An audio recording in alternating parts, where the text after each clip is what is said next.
ओम नमो भगवते वासुदेवाय।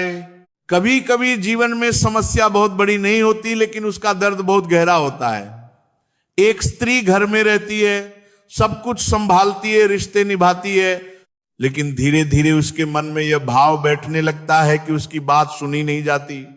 वो बोलती है, समझाती है, जताती है, पर सामने वाले के कान तक उसकी आवाज पहुंच ही नहीं पाती। यही वह क्षण होता है जहां वैवाहिक जीवन में प्रेम तो रहता है, पर संवाद टूटने लगता है। शास्त्र कहते हैं, जहां संवाद टूटता है वहां मन भारी होने लगता है, और जब मन भारी हो जाए तो छोटी छोटी बातें भी बड़ी लगने लगती हैं। ऐसे में लोग बड़े उपाय खोजते हैं, पर अक्सर समाधान बहुत साधारण होता है। ये वही उपाय हैं जो परंपरा, ज्योतिष और मनोविज्ञान तीनों को एक साथ छूते हैं। आज जिस विषय की बात हो रही है वह कोई साधारण घरेलू नुस्खा नहीं, बल्कि एक भावनात्मक संकेत है।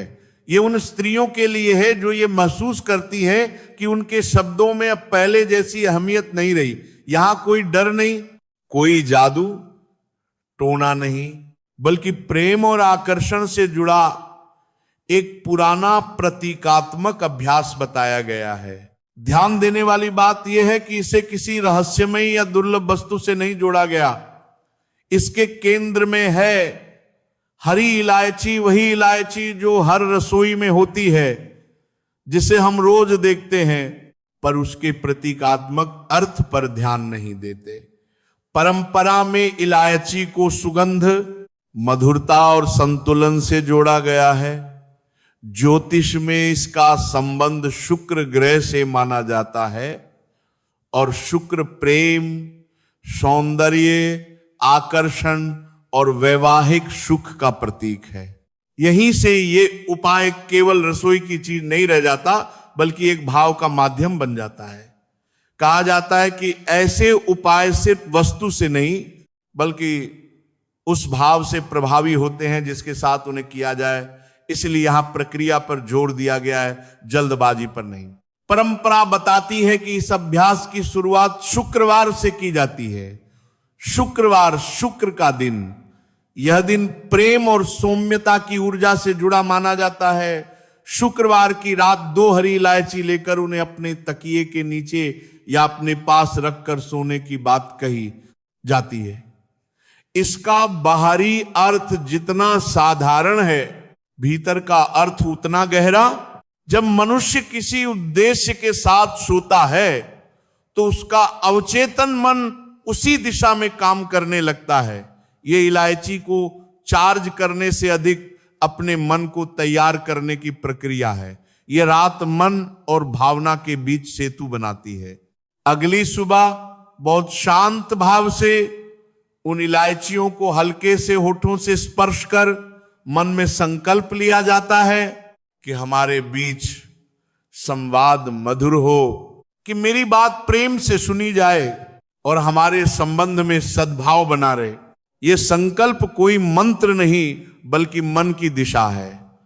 आज की भाषा में इसे लोग लव वाइब्रेशन कहते हैं, और पुरानी भाषा में इसे संकल्प शब्द बदल जाते हैं, भाव वही रहता है।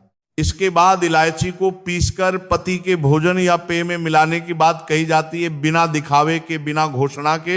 ये गोपनीयता किसी को धोखा देने के लिए नहीं, बल्कि अपने विश्वास को सुरक्षित रखने के लिए बताई गई है, क्योंकि कई बार हांसी, संदेह या विरोध विश्वास को कमजोर कर देता है। इस अभ्यास का एक मनोवैज्ञानिक पक्ष भी है।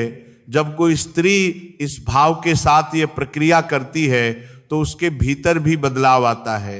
वह अधिक धैर्यवान हो जाती है, शब्दों में कठोरता कम होती है, और व्यवहार में कोमलता बढ़ती है। और अक्सर रिश्तों में यही बदलाव सबसे बड़ा परिवर्तन लाता है। इसीलिए कहा गया है कि यह कोई जादुई उपाय नहीं, यह व्यवहार का विकल्प नहीं, बल्कि उसका सहायक है। अगर घर में क्रोध रहेगा, कटु वचन रहेंगे, तो कोई भी अभ्यास निष्प्रभावी हो जाएगा। पर यदि मन में प्रेम है और व्यवहार में संयम, तो छोटी सी प्रक्रिया भी बड़ा असर दिखा सकती है।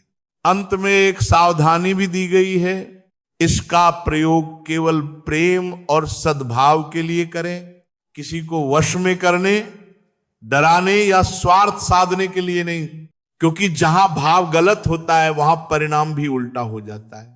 ये पूरा अभ्यास दरअसल पति को बदलने से पहले स्वयं के मन को स्थिर करने का संकेत है। जब मन स्थिर होता है तो शब्दों में वजन आता है, और जब शब्दों में वजन आता है तो सामने वाला सुनने लगता है। इसी भाव के साथ अंत में लोगों से कहा जाता है कि वे अपने विश्वास को शब्द दें, चाहे वह जय मां लक्ष्मी हो या जय शुक्रदेव। ये केवल लिखना नहीं, बल्कि अपने मन को उस भाव से जोड़ना है। जब मनुष्य देखता है कि और भी लोग उसी भाव में जुड़े हैं तो उसका विश्वास और गहरा हो जाता है।